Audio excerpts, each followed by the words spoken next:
Alright, if you've never seen somebody crown a fret before, basically what has to happen is we take this flat surface that we've created and we have to make it as narrow as possible and round off the fret.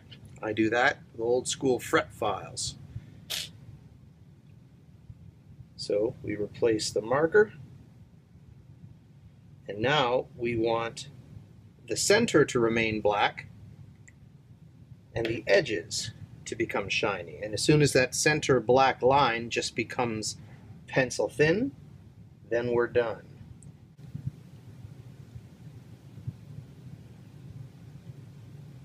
You should feel the file dragging and scraping, but not chattering.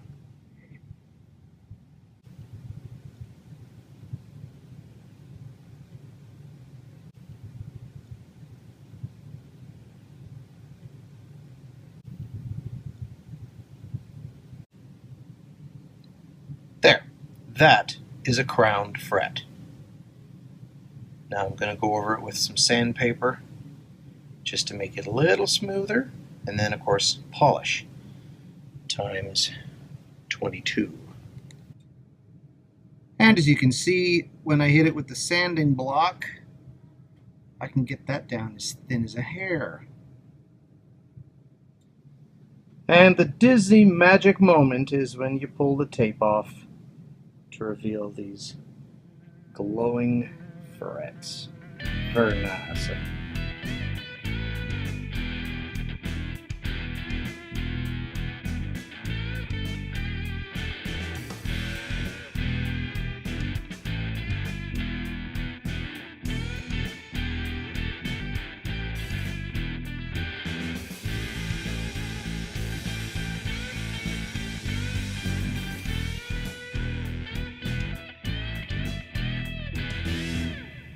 Well, I've discovered this neck is less than 400 millimeters, or 13 3/4, but I also know that it is greater than 9.5, so I don't know where it lies on that. So I used my 40 millimeter block to just basically use it like I would a flat block, and I'm looking for any outstanding trouble spots, and you can see there's a few low spots or just high shoulder tips. But this being a bass neck, it's less of an issue. And frankly, having already played this neck, I didn't really notice it being a problem. I just thought I'd check what I had the chance.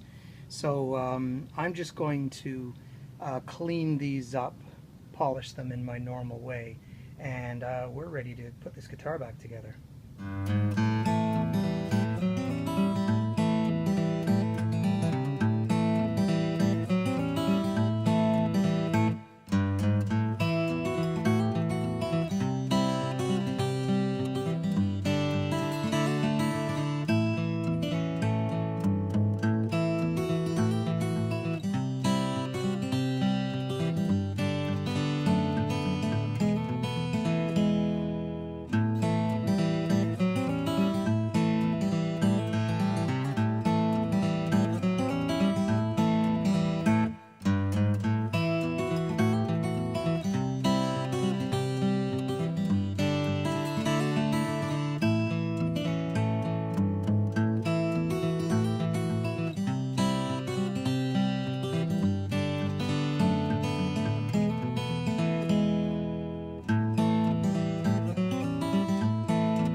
Okay, so this is by no stretch a particularly pretty joint, but I did use my my liquid electrical tape and thread trick, which basically insulates the joint and then also makes it strong so that it doesn't stretch or pull or whatever. And of course the acid test pickup wires is, can we hear it? I do have it plugged in, and everything seems to be fine. Let's move on to the bass pickups.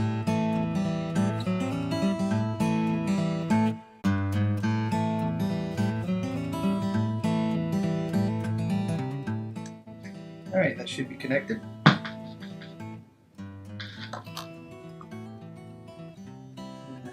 Let's see if we have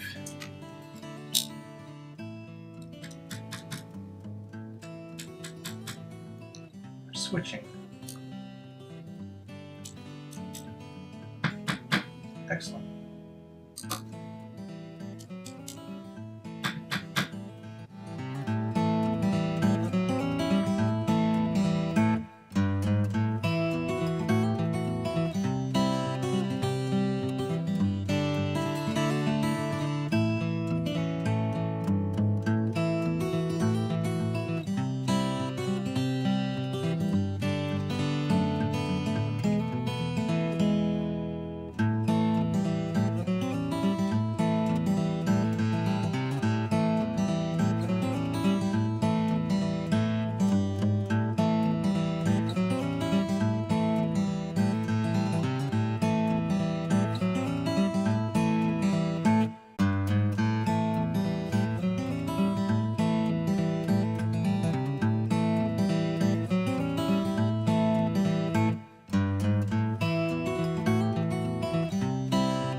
Alright, so as you can see, I got this thing all back into one piece again. The only remaining issues are that the necks have to settle in because they've been out of tension for some time.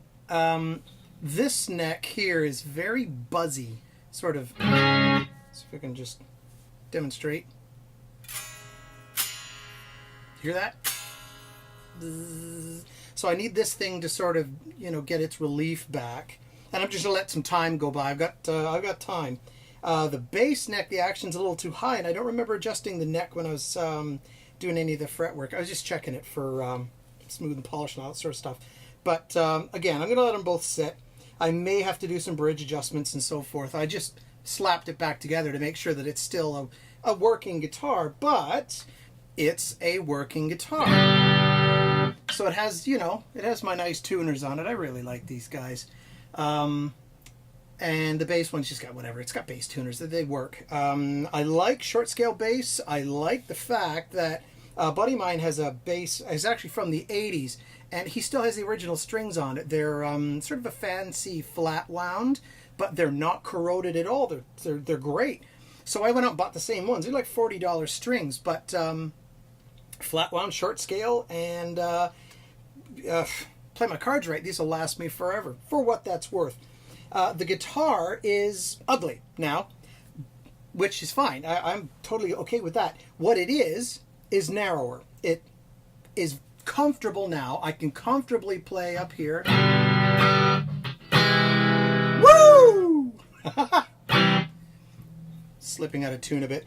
And the bass neck, all I have to do is just adjust it up like that, and I've got my bass groove going.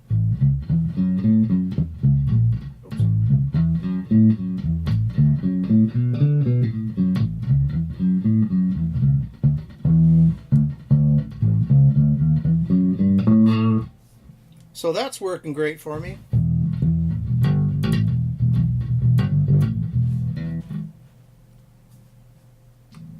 I don't really have much of a use for using both of these at the same time, but it's good. This room is the buzziest room I can play in. Let's put a little dirt on it.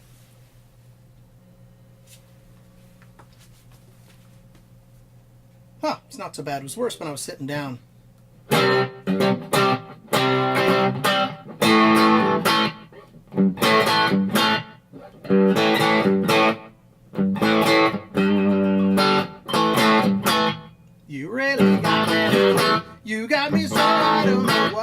doing? Yeah. Whoops, know where we go from there. Yeah. You really got me now. You got me so I can't sleep at night. Anyway, so I'll do some recordings with this coming up soon. Got to let the neck settle in, let some of these buzzes come out. Maybe check my setup a couple of times over the next week.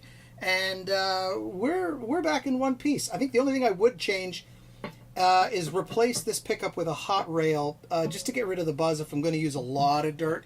This is sort of more of a twang-easy, 50Z application, so a little buzz is totally fine for me. Our sound guy hates it, but that's sound guys for you. And the interesting thing is I have a portion of a Fender bridge, a Tele bridge, that I can mount this to and then use it in another guitar project, like mount it as the neck pickup for a guitar that I wasn't going to have a neck pickup, but I think it would be interesting to have a Tele, part of a Tele plate holding a Tele pickup in the neck position, because on that guitar I'm also going to have a Tele control plate, and I didn't really have a solid idea for what I was going to do with 3 positions given only one humbucking pickup. I was going to have it split humbucker, and then this I was going to wire the humbucker through a tone capacitor so that it's fully rolled off and just go for like full fat fuzz sound, which is still an interesting idea. But if I want, I can also wire a new pickup into the thing, which I just think would be interesting. We'll see. That project is like 2 guitars from now. I already have one lined up to do after this. So anyway, that's it. Thanks for watching, and I'm going to do a recording or 2 and shoot some videos of that coming up soon. Thanks for watching. We'll see you in the next one.